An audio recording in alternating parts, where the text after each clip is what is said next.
You're listening to Orlando.OurCityRadio.com, the urban station, and right now, this is your boy, Mr. Downtown, Ray Melo, and right now I'm going to be doing an exclusive interview with probably one of the most versatile talents that we have today. He is not only a fantastic actor, but also a model and singer. Ladies and gentlemen, I bring you Mr. Christian Rivera. What's going on, Christian? What's going on? How you doing? How's everything with you? How's the new year starting for you? Everything is great. The new year, it's busy, which is a good thing. It definitely has taken off, and it's bringing me all kinds of work, which is a positive thing. So it's definitely right where it's supposed to be. Yeah. What for the fans or for everybody listening to this interview? What is Christian Rivera's resolutions for 2014? My resolution for 2014 pretty much is just to not. The fear is such a big thing and such a big factor, especially for something like the entertainment industry. And we often hinder ourselves from moving forward just because we're so scared of the outcome. And I think it's something that stems from things that we're taught early on where it says, don't do that because this could happen, or don't do that because this might happen. But I've always been one to be known to take risks, even growing up. And, this year is definitely about me just giving 100%, going full throttle and, jumping in head first. And, just the sky's the limit and really owning that and pushing forward because it's time. It's been long overdue, and it's definitely time to get this all, started. That's fantastic, and that's one thing that a lot of people after day number 5 of the new year, all the resolutions, they decide to give up easily. And I think one thing that's really important is that one has to be very assertive, especially with whatever goals you want to accomplish especially with the new year and whatnot. So that's pretty good, man. So tell us where you're originally from. So, there's quite a story to that. We have all the time in the world. Yeah. Originally, I was born actually in the island of Puerto Rico. So I was born in a hospital in Caguas, Puerto Rico. My family is from Cedar, Puerto Rico. And then very early age, before probably even the age of 3, we were moved up north in New England, and that's where I was pretty much raised all my life until about 6 years ago. So I grew up in a town called Enfield, Connecticut, and I spent a lot of time in Connecticut, Massachusetts, New York, and Boston, kind of, jumping around back and forth between all of them. But my home was in Enfield, Connecticut, and that's where I was raised and went to school and everything.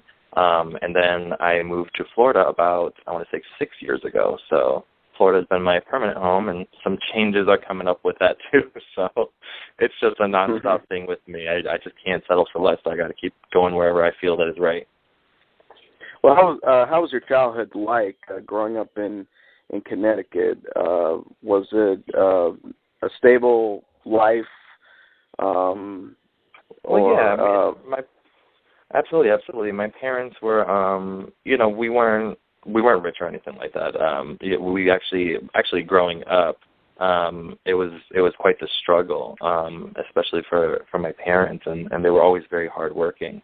My mother, before establishing herself up north and everything like that, I remember her telling me stories of when we used to live in this apartment, and she's like, we lived in this apartment, we slept on a mattress, and she's like, you had I don't know if it was mice or rats, but pretty much she would say that they would crawl, around us and everything. And so it was a very tough living situation. And, she's one that I'm definitely, I can say that I'm a mama's boy. I was definitely raised a mama's boy, but she's so strong because she grew out of that. She somehow pushed forward and pushed through that because she knew she had me, and she was just a full responsible parent. But once we settled down, my mother worked for years in a warehouse distribution center. My father worked actually in a distribution center, but it was a freezer, pretty much is what you can call it, because everything was frozen foods. And so they were very, very hard workers, and they worked their butts off. And I have a sister that she is 6 years younger than me.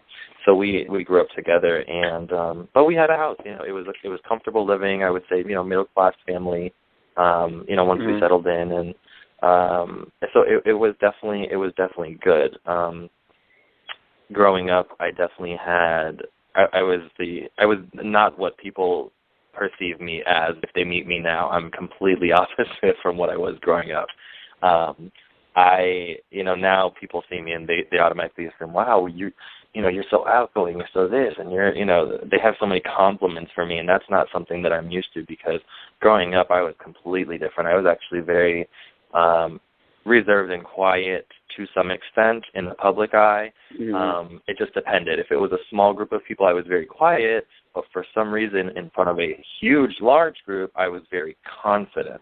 And you can pretty much say, if you classify it as ugly duckling, so I was kind of the ugly duckling. I mean, I had my braces and just kind of a goofy look. I was a straight A honor roll student. My focus was always school, so I didn't have time, to really play.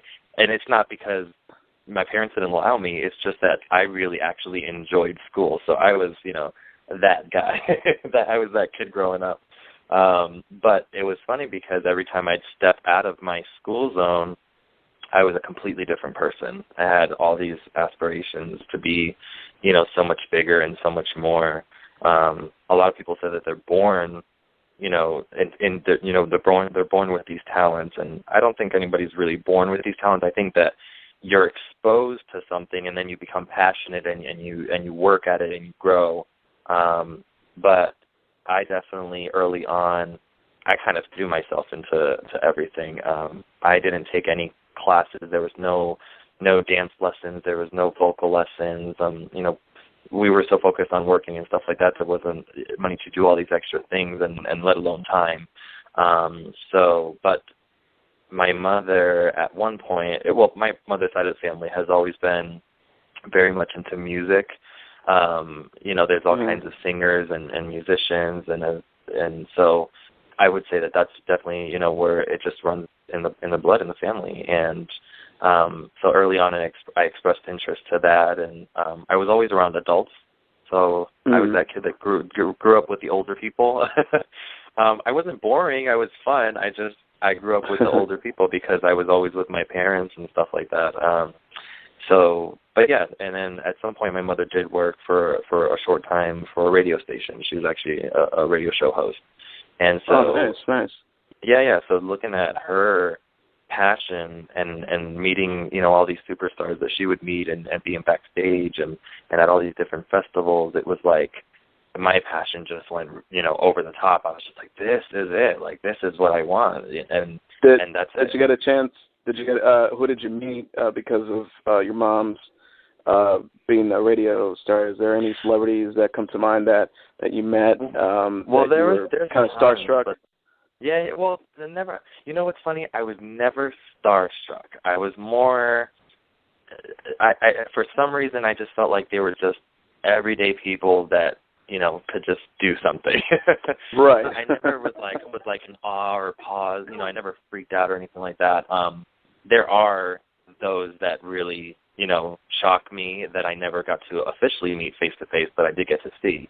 But she was, my mother being Spanish and born in Puerto Rico as well, so she was actually a Spanish radio host. So I met more of the Spanish celebrities. So groups that were like, they're very similar to I guess you could say, the Boys to Men. They're called Barrio Boys.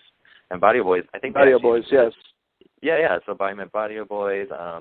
Who else? Gilberto Santa Rosa, Olga Tañón. So you have like all these big time, celebrities. But to me, it was like, I was still very young too, so I didn't know the extent of what it was to be, the difference between a major star or somebody else that was just a local talent. Like, I didn't know the difference.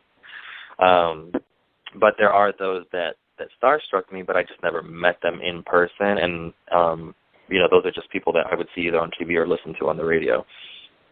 And as far as you said that you started singing it because you were exposed with the fact that there's music in your life and in your family and whatnot. As a singer, who were your major influences that influenced you to be who you are today? So many people. Like I said, growing up, I was always exposed to music. In my house, there wasn't a day that went by that the music was not blasted. My Christmas gifts consisted of electronics. It was always a new radio, and I mean, within like 5 days after Christmas, I already blew the speakers. That's how serious it was. And I was born in '83, so I'm 30 now, and I'm a year older than you. yeah. For that time frame, I grew up listening to a lot of the old school. I mean, and I listened to every genre. Like at my house, there wasn't one specific genre that you had to listen to. Being a Spanish family, that's different because you're used to, they had the salsa, they had the merengue, they had bachata, and all this other stuff. But my mom was so open to everything. I mean, from country music to hip hop to R&B, pop. I mean, we listened to it all. So my influences were the classics. I was always drawn to people all the way from the oldies, which I was obsessed with. People like Benny King and Righteous Brothers. Elvis Presley, people Benny, like... you told me, you said Benny King, so you must have been a huge fan of the Drifters as well, right? Yes, absolutely. Everything, you name it, The Temptation, but these are, things that I was obsessed over. And then around that time frame, the very popular people, you had people like Mariah Carey. Whitney Houston, I would say, was one of my biggest influences. Her and Luther Vandross were vocally, that's where my vocals come. That's where it all comes into play, really, was between Luther and Whitney. And the reason that I point them out is just because they had something that was so different from other singers, and it was that they were able not to just sing on stage, but they were able to tell stories. And it was the most simple music and classic music. You had your strings and all this stuff, but it wasn't overdone. It was so simple and basic. And the voice, really was what did the speaking. But the way that they told the stories, whether it be with certain gestures, you just knew it was a passion and a tale that came from deep within somewhere in their soul. And they were just pouring their heart out. And that was what was attractive to me. And I was like, wow, like, that's what I need. That's what gave me goosebumps until this day still does. Well, Christian, we're going to get back to the music. We're going to talk more about your musical upbringing as well as your acting and modeling career and whatnot. We're going to get back to the music. We're doing an exclusive interview with actor, model, and singer Christian Rivera. You're listening to Orlando.OurCityRadio.com. The Urban Station.